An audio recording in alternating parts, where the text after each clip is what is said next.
Gawa hela, lakini kwenye kugawa hela kwangu nataka nikuulize swali moja. Ukinijibu kwa kupatia, nakupa hela. Jibu maelezo asiwe marefu wala asiwe mafupi.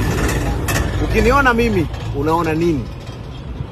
Yaani ukiniona mimi, unaniona nini? Ni aidha ni mbele au nyuma. Unaona nini? Atakayepatia kuniambia anaona nini? Leo nagawa hela. By the way, Jumamosi tarehe 20. Leo ni Jumapili, lakini Jumamosi ya tarehe 20, kesho kutwa. Jumamosi hii nitakuwa pale Millennium Tower. Nitakuwa mimi pamoja na vijana wangu, mama zangu, baba zangu pamoja na wadogo zangu wa Nguvu ya Pesa na Jicho la Tatu au The Real World. Tutakuwa pale tukitoa misaada au tukitoa vyakula. Tutagawa michele, tutagawa sabuni, mafuta pamoja na mitaji ya biashara.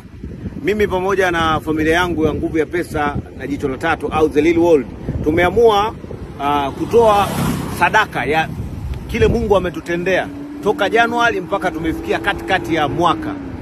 Yaani hii michele naenda kugawa, hizi sabuni pamoja na mafuta na sukari naenda kuwagawia hawa mama waende wakali na familia zao. Sigawi tu eti ili nionekane kwamba nagawa msaada, hapana. Nagawa kwa moyo wangu toka ndani ya nafsi yangu kwamba naenda kuwapa sadaka watu ambao wataenda kushukuru. Baada ya kushukuru kwa kile ambacho nimewafanyia, na mimi nitaendelea kubarikiwa.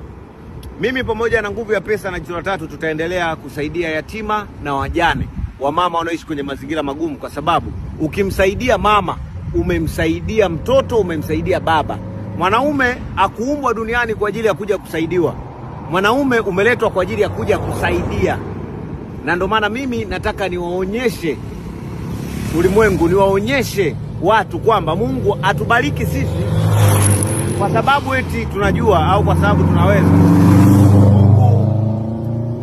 Mungu atubariki sisi kwa sababu eti tuna mali au kwa sababu eti ni wababe au tuna akili nyingi, hapana. Anatubariki kwa sababu kidogo tulichonacho tunashare na watu wasionacho. Hii nawafundisha watu wanaonizunguka. Hata wewe unaitazama hii video, kama ni mtu ambaye unatamani kuwa kama mimi, unatamani mafanikio yangu, unatamani kile ninachokifanya, basi anza kuwasaidia watu wanaokuzunguka.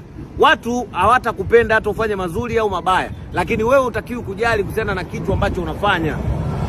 Watu wanachokuzungumzia, yaani kama kuna watu wanakuzungumzia aidha ni vibaya au ni vizuri, usijali. Wewe unachotakiwa kufanya, unatakiwa kusaidia watu ambao